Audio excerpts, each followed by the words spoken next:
జగత్తుకు ఒక వేరులాగా, ఒక వృక్షమునకు వేరు ఏ విధంగా ఉంటుందో ఆ వేరులాగా భగవంతుడు సత్యము అనేటువంటి రూపాన్ని ధరించి ఉన్నాడు. కావున ధర్మము అనే రూపాన్ని ధరించి ఉన్నాడు. కావున ఇలాంటి సత్య ధర్మములు అనేటువంటివి రెండు రథ చక్రాలైతే ఆ సత్య ధర్మ రథ చక్రములతో పూడ్చబడినటువంటి శరీరం అనేటువంటి దశరథుడు ఎవరైతే ఉన్నాడో ఈ దశరథ తత్వమైన శరీరంలో ఉండేటువంటి ఆ యొక్క ఆత్మతత్వమే రామతత్వం. ఈ జీవన రథము సుసంపన్నంగా ముందుకు వెళ్ళాలి. ఒడిదొడుకులు లేకుండా ముందుకు సాగాలంటే ఆ రథీకుడు జీవుడై కూర్చుంటే సారథి రాముడై కూర్చోవాలి. అలాంటప్పుడు మాత్రమే ఆ రథం ముందుకు నడుస్తుంది అని చెప్పడం జరుగుతున్నది. కావున ధర్మానికి ప్రతీక అయినటువంటి వాడు, సత్య స్వరూపుడైనటువంటి వాడు, నీల మేఘశ్యాముడు అంటే కరుణా రసార్ద్ర హృదయుడైనటువంటి వాడు, అతనిలో నుండి బహిర్గతమైనటువంటి జీవన ధారలాగా ఉద్భవించినటువంటి ప్రకృతి మాత, ఆయన భావాలకు ప్రతీక సీతామాత. కావున నారాయణ యొక్క ఆజ్ఞానుసారంగా భూమి యొక్క ధర్మాన్ని సుప్రతిష్ఠితం చేయడానికి కోసమని ఒక ప్రణాళికాబద్ధంగా ముందుకు వచ్చి తను వేదికను ఏర్పరిచినటువంటి ఆ ప్రకృతి శక్తి పరాశక్తి సీతామాత. ఆమె సౌదామిని అయితే ఈ స్వామివారు పయోధం లాంటి వారు. అలా ఆ మేఘము ఈ మెరుపులు రెండు కూడా ఈ సకల జగత్తును మురిపింపజేశాయి.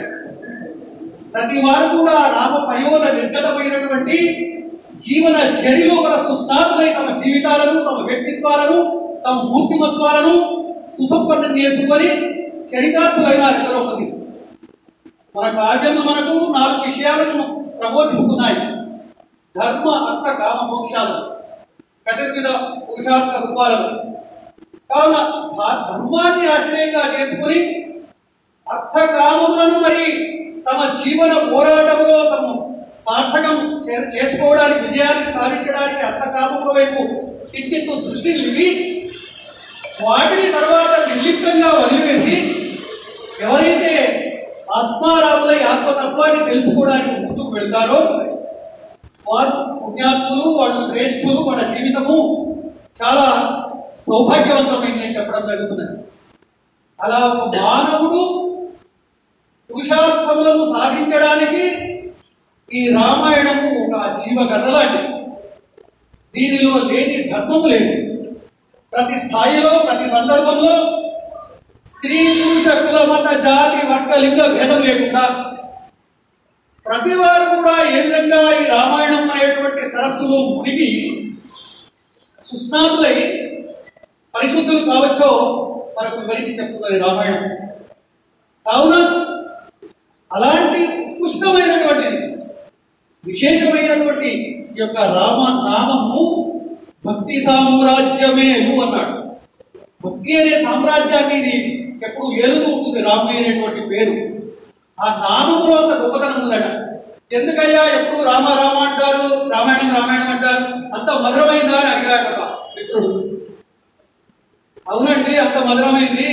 ప్రపంచంలో ఎన్నో మధురమైనటువంటి పదార్థాలు ఉన్నప్పటికీ కూడా రామాయణానికి, రామకథకు, రామనామానికి మాత్రమే ఆ మాధుర్యం ఎక్కువ ఉంది అన్నారు. ఎందుకు అంటే యజ్ఞశాలలో నుండి ఉద్భవించినటువంటి పియ్యని పాయసాన్ని అమ్మవారు తాగింది కనుక కౌసల్యాదేవి తన సోదరిని మనుకొని తత్ఫలితంగా జన్మించినాడు రామచంద్రుడు. కావున రామ రసం అది చెరుకు గడ. ఎక్కడ కూడా నీవు చవి చూసినాక తీయదనమే ఉంటుంది, వేరేది ఉండదు. అది రామాయణం యొక్క మహిమ, రాముని యొక్క మహిమ. రా అనగానే మనకు 2 పేదాలు విచ్చుకుంటాయి. అది అగ్ని బీజం. మనలో ఉన్నటువంటి ప్రతి నిత్యము, ప్రతి క్షణం చేసే కుసంస్కారం అని వృక్షములన్నింటినీ దహింపజేసి మకారము మన పెదవులు మూసుకుంటాయి. మా ఉచ్చరించినంతలోనే మనలో అమృతత్వాన్ని వృద్ధి చేస్తాయి, పెంపొందిస్తాయి. కావున అలాంటి అమృత ధారలలో, రామగంగలో మునగడానికి రామనామమే కాదు, రామచరిత్ర కూడా సర్వశ్రేష్టమైనటువంటి.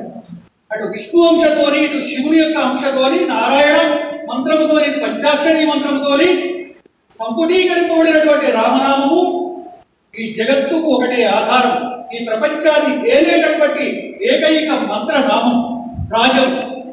కావున అలాంటి రాముని యొక్క నామము అంత మధురమైంది, అంత సర్వశ్రేష్టమైంది, రామ కథ అంత ఉదాత్తమైందని చెప్పడం జరుగుతున్నది. రామాయణంలో ఏ సందర్భంలో ఎక్కడ తీసుకున్నా కూడా అనేకమైనటువంటి మానవీయ కోణాలతో పాటుగా ఆధ్యాత్మిక కోణములు, దివ్యమైనటువంటి ఆత్మతత్వము ప్రబోధింపబడుతూ ఉన్నది. ఎందుకంటే భారతీయ జీవనానికే కాదండి, విశ్వ మానవ సుఖశాంతుల కోసం ఆధ్యాత్మిక చింతన, ఆత్మతత్వము, వేదాంతము చాలా అవసరమైన ఉన్నటువంటిది. అలాంటి ఆధ్యాత్మిక దృష్టి లేకుంటే వారు కేవలంగా భౌతికవాదులై తమ యొక్క జీవితములను వ్యర్థం చేసుకుంటారు. కావున అలాంటి ఆధ్యాత్మిక అంశములను రామాయణం అనేది ప్రస్తావిస్తూ ఉన్నటువంటిది అయింది. అధ్యాత్మ రామాయణం రూపంలో, భాస్కర రామాయణం రూపంలో, కవి వాల్మీకి యొక్క ఆదికావ్య రూపంలో, మూల రామాయణం రూపంలో, ఆనంద రామాయణం రూపంలో, ఇక రఘునాథ రామాయణం రూపంలో, ఇలా అనేక భాషలలో కూడా అనేక ప్రక్రియలలో సాహిత్యంలో రామాయణము విశిష్టతను సంపాదించుకొని మాటి మాటికి అందరికీ కూడా స్మరణీయమైనటువంటిది అయింది. గంగా నది తీరంకి వెళ్ళినాక మునగకుండా ఎవరు వస్తారండి, నీరు తాగకుండా అందరూ కూడా ఉడిగే వస్తారు. అదేవిధంగా రామచరిత అమృతం లోపల అందరూ కూడా మునగాల్సిందే. కావున ఇలాంటి అద్భుతమైనటువంటి రామాయణం మహత్తరమైనటువంటి కావ్యం. దానికి ఇహపర సౌఖ్యాలు, ఫలితాలు ఆ పఠించడం వల్ల ఎన్ని మేలు ఉన్నాయో అన్ని ప్రయోజనాల గురించి చెప్పడం జరిగింది. వాటిని మనం ప్రత్యేకించి ఇక్కడ వివరించుకునేటువంటి సందర్భం ఇంకా ఎక్కువ లేదు, కావున లోపలికి వెళ్ళడం లేదు. కావున ఇలాంటి ఉత్కృష్టమైనటువంటిది రామతత్వాన్ని చెబుతాడు. రావణాసుడు అంటాడు సందర్భంలో, రామో నా తిష్టది నా గచ్చది నాను శుభోచతి అంట. ఏమమ్మా సీత, నువ్వు రాముడు అంటున్నావు, నీ రాముడు ఎక్కడున్నాడమ్మా అంట. ఎక్కడున్నాడు? అక్కడెక్కడో అడవిలో పర్వతం మీద కోతుల మధ్యలో ఉన్నాడు. అతను కూర్చోడు, అతను నిలవాడు, అతను ఎవరిని చూడడు, ఎవరిని పలకరించాడు. అతను ఏం చేస్తాడో తనకే తెలియదు, అలా ఉంటాడు స్థానులాగా. అలాంటి రాముడు మానవ మాత్రుడు మీ దగ్గరికి వస్తాడా? ఇంత గొప్ప ప్రాకారంతో నిర్మిపబడినటువంటి స్వర్ణ లంకలో ప్రవేశించి నీ దగ్గరికి వచ్చి నన్ను జయించి నిన్ను తీసుకువెళ్ళే సామర్థ్యం రామచంద్రుడికి అసలు ఉందా? అది సాధ్యమేనా?